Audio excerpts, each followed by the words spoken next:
अल्हम्दुलिल्लाहि रब्बिल आलमीन वस्सलातु वस्सलामु अला सय्यिदिल मुरसलीन अम्मा बअद फ़अऊज़ु बिल्लाहि मिनश शैतानिर रजीम बिस्मिल्लाहिर रहमानिर रहीम अस्सलातु वस्सलामु अलैका या रसूलल्लाह व अला आलिका व सहाबिका या हबीबल्लाह अस्सलातु वस्सलामु अलैका या नबीअल्लाह व अला आलिका व सहाबिका या नूरल्लाह। প্রিয় মদিনী চ্যানেলের দর্শকবৃন্দ, আপনারা দেখছেন অনুষ্ঠান মাটির মেহমান।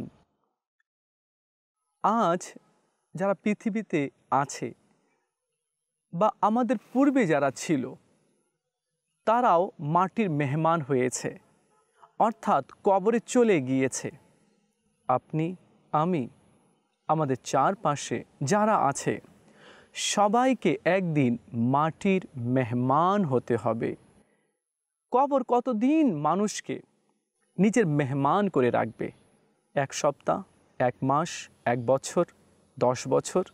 না, মাটি মানুষকে মৃত্যুর পরে কিয়ামতের সকাল পর্যন্ত মেহমান করে রাখবে। আর কবর বলে যে তোমরা যখন আমার কাছে আসবে তো নেক আমল নিয়ে আসবে। যদি তোমরা নেক আমল নিয়ে আসো তাহলে তোমাদের জন্য আমি জান্নাতের বাগানের মধ্যে থেকে একটি বাগান হয়ে যাব। এরপর কবর বলে যদি তোমরা নেকি আনতে না পারো, যদি গুনার বোঝা আমার কাছে নিয়ে আসো, তো মনে রাখবে আমি তোমাদের জন্য জাহান্নামের গর্তের মধ্যে থেকে একটি গর্ত হয়ে যাব এবং কঠিন অবস্থা তোমাদের কবরে হবে। বাস্তবিকই এই দুনিয়াতে যারা এসেছে বা যারা আসবে, কবর না ধনী দেখবে, না রাজা দেখবে, না ওয়াজির দেখবে, না প্রজা দেখবে, না ডক্টর দেখবে, না ইঞ্জিনিয়ার দেখবে, না জমিদার দেখবে, না সুন্দর চেহারা দেখবে। কবর শুধু মানুষের নেক আমল দেখবে। যদি নেক আমল হয় তাহলে তো ভালো, আর যদি মন্দ কিছু হয় তাহলে জাহান্নামের টুকরো কবর হয়ে যাবে। আজ আমরা সামান্য গরম সহ্য করতে পারি না, অথবা মশার কামড় আমরা সহ্য করতে পারি না। একটু চিন্তা করুন, যদি আমরা দুনিয়াতে থেকে নাফরমানি করি, বেহায়াপনা যদি করি, নামাজ থেকে যদি দূরে সরে যাই, যদি আমরা আল্লাহ পাকের জিকির থেকে অন্য মনস্ক হয়ে যাই, আল্লাহ আমাদের জন্য কোরআনে পাকে যা নির্দেশ দিয়েছে সে নির্দেশ যদি আমরা পালন না করি, আমার নবী যে পথ দেখিয়েছেন সেই পথে যদি আমরা না চলি, তাহলে মনে রাখতে হবে কবরে কিন্তু খুব কঠিন সময়ের সম্মুখীন হতে হবে। কবর কাউকে ছাড়বে না। যখন গুনাহগারকে কবরে রাখা হয় তো কবর গুনাহগারকে এভাবে চাপ দেয় যেভাবে 2 হাতের আঙ্গুল একের অপরের সাথে মিশে যায়, অর্থাৎ তার হাড়গুলো পিষে দেয়।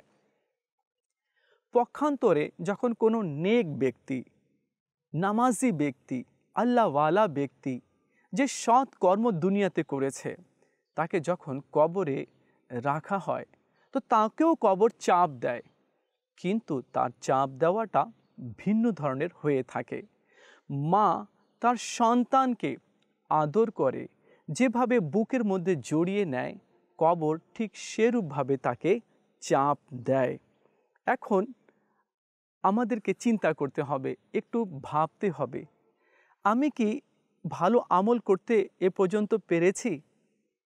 হঠাৎ যদি আমার মৃত্যু হয়ে যায়, কবর কি আমার সাথে ভালো আচরণ করবে নাকি মন্দ?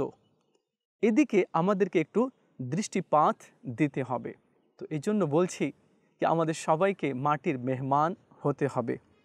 আর মাটি সবার সাথে এক ধরনের আচরণ করে না, শুধু নেককারদের সাথে ভালো আচরণ করে। এ বিষয়ে আজকে জানার চেষ্টা করব। চলুন আগে আমরা দরুদ শরীফের একটি ফজিলত শ্রবণ করে নিই। আমরা জানি আল্লাহ নবী সাল্লাল্লাহু আলাইহি ওয়াসাল্লামের নুরানি দরবারে দরুদ শরীফ পাঠ করার অসংখ্য ফজিলত এবং বরকত রয়েছে। আমাদের নবী সাল্লাল্লাহু আলাইহি ওয়াসাল্লাম ইরশাদ করেছেন, कि যে ব্যক্তি আমার উপরে একবার দরুদ পড়ে আল্লাহ তাকে 10টি নেকি দেয়, তার 10টি মর্যাদাকে আল্লাহ বৃদ্ধি করে দেয়, আর 10টি পদ মর্যাদা আল্লাহ তাআলা বেহেশতে তার বাড়িয়ে দেয়। আসুন আমরা নিয়ত করি এখন থেকে চলতে ফিরতে উঠতে বসতে আমাদের নবীর উপরে আমরা দরুদ পড়ব ইনশাআল্লাহ আজ্জা ওয়া জাল। সাল্লু আলাল হাবিব সাল্লাল্লাহু তাআলা আলা মুহাম্মদ সাল্লাল্লাহু আলাইহি ওয়াসাল্লাম।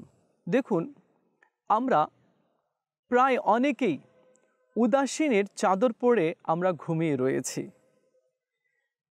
মওতকে ভুলে গিয়েছি, কবরকে ভুলে গিয়েছি, হাসরের বিচারের দিনকে আমরা ভুলে গিয়েছি, মিজানের পাল্লায় আমল ওজন করা হবে সেই দিনের কথা ভুলে গিয়েছি, যেদিন মাথার উপরে সূর্য থাকবে সেদিনের কথা ভুলে গিয়েছি, যেদিন পুলসিরাত পার হতে হবে সেদিনের কথা আমরা ভুলে গিয়েছি। শুধু আমরা দুনিয়া নিয়েই চিন্তা ভাবনা করছি। বলি দোয়া করো ভালো চাকরি হয়ে যায়, দোয়া করো ব্যবসা যাতে ভালো চলে, আবার কেউ বলে দোয়া করো আমার একটি দোকান আছে আরেকটি দোকান হয়ে যায়, এখানে ব্রাঞ্চ আছে, অমুক শহরে ব্রাঞ্চ যাতে হয়ে যায়, বাংলাদেশে একটি ব্রাঞ্চ আছে অন্য দেশে যাতে একটা ব্রাঞ্চ খুলে যায়। শুধু দুনিয়াকে সাজানোর মধ্যেই আমরা ব্যস্ত রয়েছি। দুনিয়াকে পাওয়ার জন্যই আর দুনিয়াকে অর্জন করার জন্যই, দুনিয়াকে ধরার জন্যই দিন রাত আমরা চেষ্টা করছি।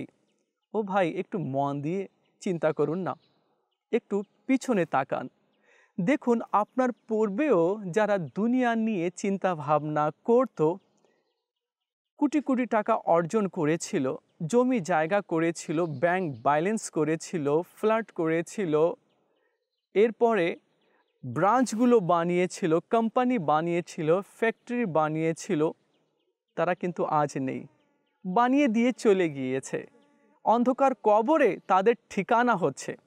তো আজ যারা আমরা এখানে দুনিয়াতে আছি আর দুনিয়া নিয়ে চিন্তা ভাবনা করছি, আপনি কি এটা মনে করেন কি আজীবন আপনাকে থাকতে হবে? আপনি কি এটা মনে করেন আজ যেভাবে আপনার মাথা চলছে, আপনার বুদ্ধি চলছে, কালকে আপনার ঠিক এইভাবে বুদ্ধি চলবে? আজ যেভাবে আপনার দেহে শক্তি আছে কাল ঠিক সেভাবে শক্তি থাকবে? আজ যেভাবে আপনি দেখতে পাচ্ছেন চোখ দিয়ে কালকে ঠিক সেভাবে দেখতে পারবেন? আজ যত আপনি ট্রাভেল করতে পারছেন কালকে কি ঠিক সেরূপভাবে ট্রাভেল করতে পারবেন? নয়। মানুষ দিন দিন প্রত্যেক দিন কবরের সম্মুখীন হচ্ছে। আর যখন আমরা বৃদ্ধ হয়ে যাব, ধন সম্পদ শুধু দেখব, কিন্তু না আমরা বেশি খেতে পারবো, না এর প্রয়োগ করতে পারবো। ডক্টর বারণ করে দিবে, না আপনি এই সমস্ত জিনিস খেতে পারবেন না, অথচ টাকা আছে। না বেশি এবার আপনি ট্রাভেল করতে পারবেন না, কেননা আপনার শরীর আগের মতো নেই। বাস্তবে কি দুনিয়া নিয়ে আমরা চিন্তা ভাবনা করছি, কিন্তু দুনিয়ার পরে যে আরেকটি দুনিয়া আছে এই দুনিয়া নিয়ে কারো চিন্তা ভাবনা নেই। এই জন্য কেউ বলেছে দুনিয়াকে মানুষ ভালোবাসবে, আখিরাতকে ভুলে যাবে। আজ আমরা দুনিয়াকে ভালোবাসি কিন্তু আখিরাতকে আমরা ভুলে গিয়েছি। আমাদের এইজ কত? আমাদের এইজ হচ্ছে 70, 60, 50, 40, এতটুকুই অ্যাভারেজ আছে। অথচ মতের কোনো এইজ নেই, মত কখনো চলে আসতে পারে। আপনারা হয়তো শুনেছেন কি মায়ের গর্ভেও বাচ্চা মারা যায়, দুনিয়াতে আসার পূর্বেই মারা যায়। আপনি এও শুনেছেন কি বাচ্চা জন্ম হওয়ার পরে মারা গিয়েছে। আপনি এও শুনেছেন কি 6 মাসের বাচ্চা মারা গিয়েছে, যুবক মারা গিয়েছে, বৃদ্ধ মারা গিয়েছে।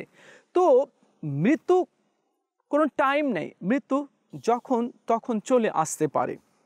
তো আমরা এমন চিন্তা ভাবনায় লিপ্ত হয়ে গিয়েছি কি আমরা দুনিয়াকে তো ভালোবাসি কিন্তু আখিরাতকে আমরা ভুলে গিয়েছি। আমাদের বয়স 60 বছর, কিন্তু আখিরাত কিয়ামতের ময়দান 50,000 বছরকার এক দিন হবে। এরপরে মানুষ সম্পদকে ভালোবাসবে কিন্তু হিসেবকে মানুষ ভুলে যাবে। এরপরে মানুষ মখলুককে ভালোবাসবে, দুনিয়ার লোককে, দুনিয়ার জিনিসপত্রকে মানুষ ভালোবাসবে, কিন্তু আল্লাহকে ভুলে যাবে। আজ আমরা নিজের কারোবার নিয়ে বারবার চিন্তা ভাবনা করি, পার্টি এসেছে, টাকা দিয়েছে কিনা, মাল নিয়ে গিয়েছে কিনা। হাজারবার আমরা এভাবে বলে থাকি। দুনিয়াকে তো স্মরণ রেখেছি, মখলুককে আমরা স্মরণ রেখেছি, কিন্তু যে মখলুককে সৃষ্টি করেছে তাকে আমরা ভুলে গিয়েছি, তার স্মরণ আমরা করছি না, তাকে আমরা ডাকছি না। এরপর মানুষ গুনাহকে ভালোবাসবে, গুনাহ করবে, গান শুনবে, অশ্লীল জিনিসগুলো দেখবে, নাফরমানি করবে, গুনাহ করবে, বেহায়াপনা করবে। মানুষ গুনাহকে ভালোবাসবে কিন্তু তওবাকে ভুলে যাবে। তওবাও যে একটা জিনিস আছে, তওবা করতে আল্লাহ নবী নির্দেশ দিয়েছেন, আল্লাহ তাআলা নির্দেশ দিয়েছেন, কিন্তু এই তওবাকে মানুষ ভুলে যাবে। আজ অহরহ মানুষ গুনাহ করছে, নাফরমানি করছে, কিন্তু তওবা করছে না। শয়তান তাকে এভাবে করে বলছে, আরে এটা কি কোনো গুনাহ হলো, বা এটা কি কোনো বেহায়াপনা হলো, তুমি তো সামান্য গুনাহ করেছো। তো তওবার দিক থেকে শয়তান মানুষকে কনভার্ট করে দেয়। ইমাম গজালি রহমতুল্লাহি ওয়ালি বলেন কি তোমার দ্বারা গুনাহ সংঘটিত হয়ে যাচ্ছে, তো তওবা কেন করছো না? আল্লাহ তাআলা তো তওবার দরজাকে খুলে রেখেছে। কিছু উলামা কেরাম বলেছেন কি তওবার দরজা প্রায় 40 বছরের রাস্তার সমপরিমাণ রয়েছে। এক মানুষ যদি 40 বছর পর্যন্ত বা 70 বছর পর্যন্ত হাঁটে, যত দূর যাবে তার চেয়ে বড় হচ্ছে তওবার দরজা। আর আল্লাহ তাআলা বিশেষ করে তার বান্দার জন্য এই তওবার দরজা খুলে রেখেছে। এখনো কিয়ামত কায়েম হয়নি, এখনো তওবার দরজা খোলা আছে। তো ঠিকই কেউ বলেছে মানুষ গুনাহকে তো ভালোবাসবে কিন্তু তওবাকে ভুলে যাবে। এরপর কেউ বলেছে সুন্দর ঘরকে মানুষ ভালোবাসবে কিন্তু আসল ঘর কবরকে মানুষ ভুলে যাবে।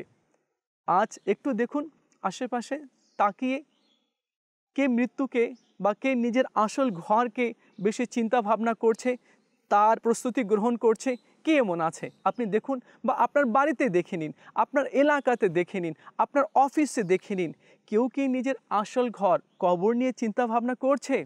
মোটেই না। তো যারা করে তারাই আল্লাহওয়ালা হয়েছে, আর যাকে আল্লাহ তৌফিক দিয়েছে তারাই কবরের প্রস্তুতি নিয়েছে। এখন আমাদের কি উচিত? আমাদের উচিত হচ্ছে আমরা যাতে দোয়া করি, মওলা আমাকেও কবরের প্রস্তুতি নেওয়ার তৌফিক দান করো। কেননা আমার বাবা ওই কবরেই গিয়েছে, আমার দাদা সেখানে গিয়েছে, দাদার বাবাও কবরে গিয়েছে, তার বাবাও কবরে চলে গেছে, আমি কবরে যাব, আমার ছেলেও কবরে যাবে, আমার মেয়েও কবরে যাবে, আমার স্ত্রীও কবরে যাবে। আসল ঘর হচ্ছে কবর। তো এই ঘরকে ভুললে চলবে না। যে ভুলে গিয়েছে সে অপদস্থ হয়েছে, ক্ষতিগ্রস্ত হয়েছে। আল্লাহ আমাদের সবাইকে বোঝার তৌফিক দান করুক। প্রিয় মাদিনী চ্যানেলের দর্শকবৃন্দ, দেখুন মানুষের জীবনে 3টি মূল্যবান স্তর রয়েছে, খুবই মূল্যবান রয়েছে। সেটা কি? নাম্বার 1, সে যখন জীবন অতিবাহিত করবে, এই জীবন কে দান করেছে? আল্লাহ দিয়েছে। হায়াত কে দিয়েছে? আল্লাহ দিয়েছে। শরীরে শক্তি কে দিয়েছে? আল্লাহ দিয়েছে। চোখের মধ্যে দৃষ্টি কে দিয়েছে? আল্লাহ দিয়েছে। শরীরে ক্ষমতা কে দিয়েছে? আল্লাহ দিয়েছে। হায়াতের মালিক আল্লাহ, নিয়ামতের মালিক, রিস্কের মালিক আল্লাহ আছে। তো আল্লাহ তাআলা আমাকে এই দেহ আর এই নিয়ামতগুলো দিয়েছে। তো মানুষের জীবনের ইম্পর্টেন্ট যে বিষয় হচ্ছে দুনিয়াতে, সেটা হচ্ছে সে যাতে ইবাদতের মধ্যে নিজের জীবনকে অতিবাহিত করে, শুধুমাত্র ইবাদতে তার জীবনকে অতিবাহিত করে। এখন আমি বললাম শুধুমাত্র ইবাদতে, হ্যাঁ, রিস্কে হালাল অন্বেষণ করা, হালাল খাওয়া, এটা ইবাদত আছে। কেউ যদি হালাল মাল অর্জন করে, এটাও ইবাদত রয়েছে। নামাজ পড়া ইবাদত রয়েছে। ছেলে মেয়ের হক আদায় করাও ইবাদত রয়েছে। তো মানুষের জীবনের মূল যে লক্ষ্য হচ্ছে, ইম্পর্টেন্ট বিষয় হচ্ছে, তা হচ্ছে ইবাদতে সে নিজের জীবনকে অতিবাহিত করবে। নাম্বার 2, যখন মওতের সময় আসবে তো ওই সময় তার সবচেয়ে বড় প্রাপ্য হচ্ছে তার যাতে কলমা নসিব হয়ে যায়। মওতের সময় সে যাতে কলমা পড়ে নেয়, লা ইলাহা ইল্লাল্লাহ মুহাম্মাদুর রাসূলুল্লাহ। এটা তার বড় প্রাপ্য, কেননা সে এই দুনিয়া ছেড়ে অন্য দুনিয়াতে যাচ্ছে, এই জগৎ ছেড়ে অন্য জগতে যাচ্ছে। এর মাঝখানে ট্রাভেল করার সময় সে যদি কলমা পড়ে নেয় তাহলে তার বড় প্রাপ্য অর্জন হয়ে যাবে। আর নাম্বার 3 হচ্ছে কি যখন সে হাসরের ময়দানে উঠবে তো সেই সময় যাতে তাকে ফেরেশতারা সুসংবাদ শোনায়, আসো হে মানুষ, তুমি আসো, তোমাকে জান্নাতি দুলহা বানানো হবে, জান্নাতি বর বানানো হবে, আর দেখো জান্নাত তোমার জন্য অপেক্ষা করছে। এটা হচ্ছে বড় প্রাপ্য ওই ব্যক্তির জন্য যে ব্যক্তি আল্লাহকে রাজি করেছে। এই 3টি স্তর যে আছে খুবই ইম্পর্টেন্ট। নাম্বার 1 কে মানুষ নিজের লাইফ ইবাদতে অতিবাহিত করবে। সেকেন্ড হচ্ছে মওতের সময় যাতে কলমা নসিব হয়ে যায়। আর তৃতীয় হচ্ছে হাসরের ময়দানে যাতে ফেরেশতারা তাকে জান্নাতি দুলহা বানিয়ে জান্নাতে নিয়ে যায়। এখন দেখতে হবে এর অপোজিট আমরা চিন্তা ভাবনা করি। আমরা যে লাইফ অতিবাহিত করছি কি ইবাদতের মাধ্যমে বলুন, নাকি নাফরমানির মাধ্যমে? একটু এখন নিজের বিবেককে চিন্তা করি। আমি কি নামাজ পড়েছি? ফজরের নামাজ পড়েছি, জোহরের পড়েছি, আসর, মাগরিব, এশার পড়েছি, রমজানে কি রোজা রেখেছি, হজ ফরজ হয়েছে, হজ কি করেছি, আমার কাছে প্রচুর পরিমাণে টাকা আছে, আমি কি জাকাত দিয়েছি, আমি কি অসহায় ব্যক্তির পাশে কি আমি দাঁড়িয়েছি, আমি কি মা বাবার হক আদায় করেছি, প্রতিবেশী আছে, অনাহারে আছে, প্রতিবেশীর কি আমি হক আদায় করেছি, ছেলে মেয়ে স্ত্রী মা বাবা রয়েছে তার কি আমি হক আদায় করেছি, আমি নিজের চোখ দিয়ে হারাম তো দেখিনি, এই হাত দিয়ে কাউকে কষ্ট তো দেইনি, এই মুখ দিয়ে কাউকে অপমান তো করিনি, কারো মন তো আমি ভাঙিনি, এই পা দিয়ে হারামের দিকে অগ্রসর তো হইনি, এই হৃদয় দিয়ে আমি খারাপ কিছু চিন্তা ভাবনা তো করিনি। যদি না তাহলে তো ভালো, আর যদি এমনটি যদি হয়ে থাকে তাহলে অকল্যাণ আর অকল্যাণ রয়েছে। আর নাম্বার 2 হচ্ছে মওতের সময়। এখন দেখি আমরা কি আমার মত কেমন হবে। আমরা জানি নেকারদের মত সুন্দর হয়, কলমা পড়তে পড়তে তারা এই দুনিয়া ছেড়ে চলে যায়। আমার মত কিভাবে হবে একটু চিন্তা করি আমরা। আমার কি কলমা নসিব হবে? আল্লাহ তাআলা কি আমার মুখে কলমা জারি করে দিবে? এটাও চিন্তা করতে হবে। আর নাম্বার 3, যেদিন আমি দুনিয়া ছেড়ে চলে যাব তো ফেরেশতারা কি আমাকে ওয়েলকাম করবে জান্নাতে নিয়ে যেতে নাকি জাহান্নামে? চিন্তা করতে হবে, অনেক ইম্পর্টেন্ট বিষয় রয়েছে। দেখুন, যখন জাহান্নামীরা জাহান্নামে থাকবে তো তারা 1000 বছর পর্যন্ত জাহান্নামের দারোগা মালিক আলাইহিস সালামকে ডাকবে, আমাদের ফরিয়াদ শুনুন, আমাদের ফরিয়াদ শুনুন। মালিক আলাইহিস সালাম 1000 বছর পর্যন্ত চুপ থাকবেন, তাদের কোনো উত্তর দিবেন না। 1000 বছর পর মালিক আলাইহিস সালাম বলবেন, চুপ থাকো, আজ তোমাদের কোনো ফরিয়াদ শোনা হবে না, তোমাদের কোনো কথা আজ শোনা হবে না, চুপ থাকো তোমরা। এরপরে অন্যান্য জাহান্নামীরা নিজেদের মধ্যে বলবে কি দুনিয়াতে সবর করলে নাকি ফল পাওয়া যেত, তো চলো আমরা সবর করি। তারা সবর করবে 1000 বছর পর্যন্ত, কিন্তু তাদের সবর করলেও কোনো উপকারে আসবে না। এরপর তারা বলবে মওলা পানি দাও, পানি দাও, পানি দাও, আমাদের পিপাসা লেগেছে। জাহান্নামীরা বলবে। আল্লাহ তাআলা এক মেঘ, লাল মেঘ পাঠিয়ে দিবে। তো তারা ভাববে হয়তো বৃষ্টি বর্ষণ হবে আর আমরা পানি পান করে নিব।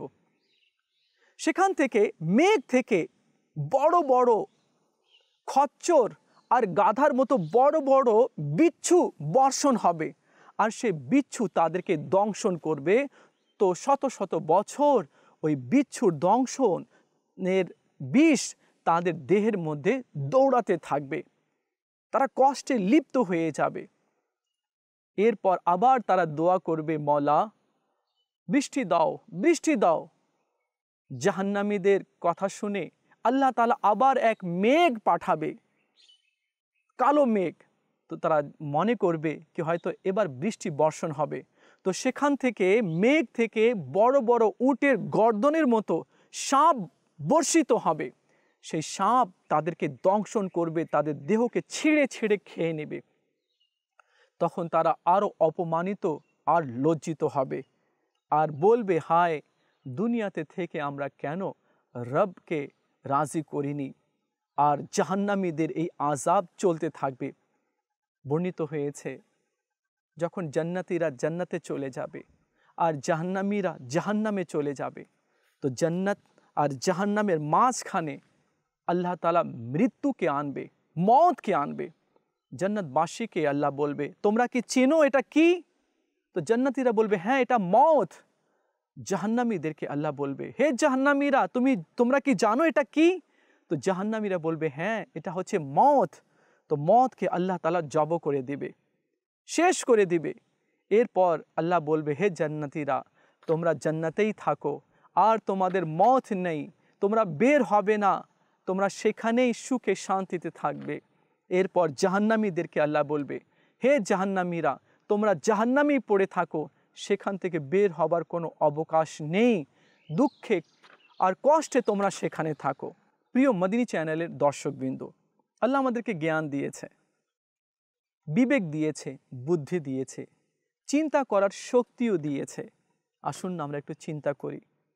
এই কায়নাতের মালিক আল্লাহ, রিস্কের মালিক আল্লাহ, মওত ও হায়াতের মালিক আল্লাহ। আমাকে যে ধনবান করেছে, সম্পদশালী করেছে, কে করেছে? আল্লাহ করেছে। গাড়ি দিয়েছে, বাড়ি দিয়েছে, কে দিয়েছে? আল্লাহ দিয়েছে। আজ যে আমি নিঃশ্বাস নিতে পারছি, এই নিঃশ্বাস কে আমাদের নাকে দিচ্ছে? আল্লাহ। আমাদেরকে তৃষ্ণা লাগে, পিপাসা লাগে, আমাদের পিপাসার নিবারণ কে করে? আল্লাহ। আমাদেরকে খিদা লেগেছে, খিদা নিবারণ কে করে? আল্লাহ। রাত কে নিয়ে আসে? আল্লাহ। সূর্য কে উদিত করে? আল্লাহ। বৃষ্টি কে বর্ষণ করে? আল্লাহ। তো সব কিছুর, এভরিথিং, সব কিছুর মালিক হচ্ছে আল্লাহ। তো আমরা কেন সেই রবের দিকে আমরা নত হচ্ছি না? আল্লাহ আমাদের সবাইকে বোঝার, আমল করার তৌফিক দান করুক। চলুন এবার আমরা জান্নাত আর জাহান্নামের ব্যাপারে সংক্ষিপ্ত আকারে শুনি, কেননা আমাদেরকে সেদিকেই যেতে হবে, আমাদেরকে সেদিকেই যেতে হবে। এই জন্য জানা অনেক প্রয়োজন রয়েছে। যে জানে তো সে আমলও করে, আর অনেকেই শুধুমাত্র শোনে, আমল করে না। তো এই সমস্ত ব্যক্তিদেরকেও আরো কঠিন আযাব দেওয়া হবে। আল্লাহ তাআলা জিবরিল আলাইহিস সালামকে ইরশাদ করলেন, জিবরিল, যাও জান্নাত দেখে আসো। আমি আমার নেক বান্দাদের জন্য জান্নাত সৃষ্টি করেছি, যাও দেখে আসো। জিবরিল আলাইহিস সালাম জান্নাতে যাবেন, জান্নাতের নিয়ামত, মহলগুলো দেখে আসবেন। আল্লাহ তাআলা ইরশাদ করবেন, কি দেখলে? জিবরিল আলাইহিস সালাম বলবেন, মওলা, এত সুন্দর জান্নাত, যে জান্নাতের কথা শুনবে সে জান্নাতে প্রবেশ করতে চাইবে। এরপর আল্লাহ তাআলা জিবরিল আলাইহিস সালামকে নির্দেশ দিবে, যাও এবার গিয়ে জান্নাত দেখে আসো। জিবরিল আলাইহিস সালাম যখন জান্নাত গিয়ে দেখে আসবে, তখন জিবরিল আলাইহিস সালাম বলবে, মওলা, জান্নাতের আশেপাশে দুরূহ ও কষ্টকর কাজ দ্বারা ঘিরে রাখা হয়েছে। এত কষ্টকর কাজ দ্বারা ঘিরে রাখা হয়েছে, আমার মনে হয় তোমার কোনো বান্দা জান্নাতে প্রবেশ করতে পারবে না।